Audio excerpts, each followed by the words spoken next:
यानंतर एक मोठी बातमी नागपूर विमानतळासंदर्भातली आहे। नागपूर विमानतळ प्रशासनाला धमकीचा ईमेल आलेला आहे। नागपूर विमानतळ प्रशासन त्यामुळे आता अलर्ट मोडवर आलेला आहे आणि नागपूर एअरपोर्ट हे बॉम्ब न उडवून देऊ अशी धमकी या ईमेलमध्ये देण्यात आलेली आहे। तर आपण पाहतोय नागपूरमध्ये या धमकीच्या ईमेलच्या पार्श्वभूमीवर कडक सुरक्षा व्यवस्था तैनात करण्यात आलेली आहे। तसंच सुरक्षा यंत्रणा सुद्धा सतर्क झालेल्या आहेत। विमानतळ प्रशासनाने देखील आता याची गांभीर्याने दखल घेतलेली आहे।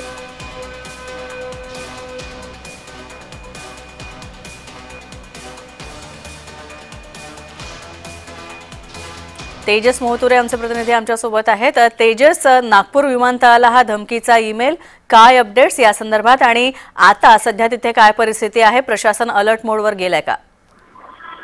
नक्कीच स्नेहा, आपण जर बघितलं असेल तर नागपूर विमानतळ याच्या अगोदर सुद्धा अशा प्रकारचा मेल आला होता आणि आज सुद्धा अशा प्रकारच्या दरम्यान जे आहे ते मेल आलाय आणि हा मेल मध्ये जे ते बघितलं असेल तर मेल मध्ये नमूद केलं होतं की का आयडी सिक्रेटच्या पॅकेटमध्ये पोहोचू शकतो अशा प्रकारची माहिती जी आली होती। त्या संदर्भाने पोलिसांनी तपास केला। या संपूर्ण संदर्भात सोनेगाव पोलिसाला याची माहिती देण्यात आली। त्यानंतर पोलीस बॉम्ब पथक, श्वान पथक त्यासोबत अग्निशमन दलाच्या जे गाड्या आहेत ते घटनास्थळी पोहोचले आणि सर्व विमानतळांतर तपास करण्यात आला। पोलिसांना कुठलाही अद्यापर्यंत या संदर्भात वस्तू सापडली नाही, कुठली यंत्रणा सापडली नाही। आपण जर बघितलं असेल तर अशाच प्रकारचा मेल मागील महिन्यात सुद्धा आला होता। या महिन्यात सुद्धा अशाच प्रकारचा मेल जे आहे ते नागपूर विमानतळाला उडून देण्याची धमकी देणारा मेल सुद्धा आलेला आहे। नक्कीच धन्यवाद तेजस या अपडेट्स बद्दल।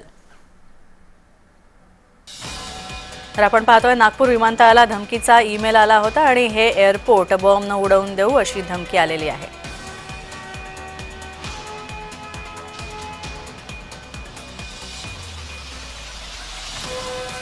तर आपण पाहतोय विमानतळ बॉम्ब न उडवून देण्याची धमकी आलेली आहे आणि यानंतर कडक सुरक्षा व्यवस्था इथं बाळगण्यात आलेली आहे।